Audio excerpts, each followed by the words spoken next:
Thank you for tuning in to Spiritual Java with Annie, where it is my aim to provide you with godly inspiration to help you along the way. What is it that we all have and don't want? No, I'm not talking about taxes or problems. I'm talking about critics. Wait, you can't do that. What does he think he's doing? What is she wearing? She thinks she's more than what she is. That will never work. The notorious critics. Critics. People who have an unfavorable opinion of something or someone. We all have critics.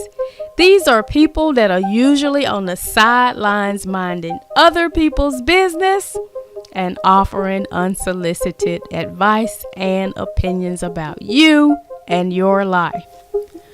One of the reasons that they have time to do it is because honestly, most of the time, they don't have a life, or they have some ulterior motive for their foolishness. Now, we all know that there is absolutely nothing new under the sun. So let's take a look at how Nehemiah handled critics. Now, Nehemiah was on assignment. After he learned of the condition of both the Jews and the broken down wall in Jerusalem, along with the gates that were burned down, he prayed to God, and God touched the heart of the king, and provision was made so that the wall and the gates could be rebuilt. Having said that, his assignment did not come without opposition, and neither will yours. Nehemiah, the 4th chapter, verses 1 through 3 says, "But it came to pass that when Sanballat heard that we builded the wall, he was wroth, and took great indignation, and mocked the Jews. And he spake before his brethren and the army of Samaria, and said, What do these feeble Jews? You can't do that. Will they fortify themselves? Will they sacrifice? What does Will they he think make he's an doing? end in a day? Will they revive the stones out of the heaps of the rubbish which are burnt? Now Tobiah the Ammonite was by him, and he said, Even that which they build, if a fox go up, he shall even break down their stone wall." Now understand this, neither of these two men were of Jewish descent. They were actually foreigners or strangers. And many times when your enemies become your critics, That will never they work. are only criticizing you because they have nothing in common with you. Do not take it personal.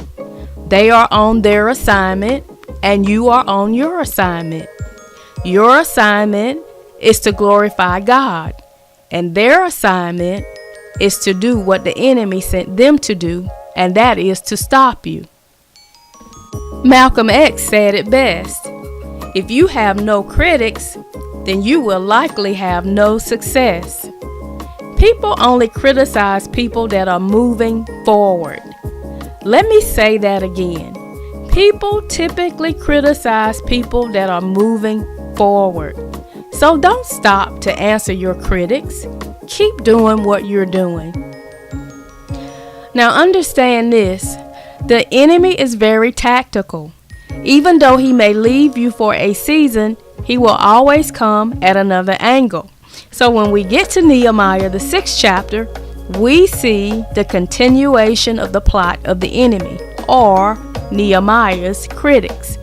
Now it came to pass when Sanballat and Tobiah and Geshem the Arabian and the rest of our enemies heard that I had builded the wall, and that there was no breach left therein, though at that time I had not set up the doors upon the gates, that Sanballat and Geshem sent unto me, saying, Come, let us meet together in some one of the villages in the plain of Ono.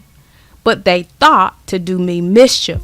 And I sent messengers unto them, saying, I am doing a great work, so that I cannot come down.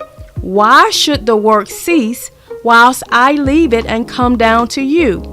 Yet they sent unto me 4 times after this sort, and I answered them after the same manner. Listen, I could read on because the scriptures declare that they came a fifth time trying to stop them, and their whole purpose was to make them afraid so that their hands were weakened and that the work would not be finished. Listen to how Nehemiah responded. He said, "My God, think thou upon Tobiah and Sanballat according to their works, and on the prophetess Noadiah and the rest of the prophets that would have put me in fear." So the wall was finished in the 20th and 5th day of the month. And it came to pass that when all our enemies heard thereof, and all the heathen that were about us saw these things, they were much cast down in their own eyes, for they perceived that this work was wrought of our God. How do you answer your critics? You don't. You continue to work, and let God arise, and your enemies shall be scattered. Remember this: if you can't tolerate critics, don't do anything new or interesting. In order to be successful, you must be willing to do the things today others won't do in order to have things tomorrow others won't have. Thank you, Les Brown. We needed that. That being said, on your mark, the Bible has said that to everything there is a season and a time to every purpose under the sun. That includes critics. So get set. You are going to have to ignore them and continue doing what God has placed in your heart in order for you to get to, come on and help me say it, promotion. If you continue moving Godward, God is going to strengthen your hands to accomplish something wonderfully and amazingly spectacular. Until next time, I thank you for tuning in to Spiritual Java with Annie.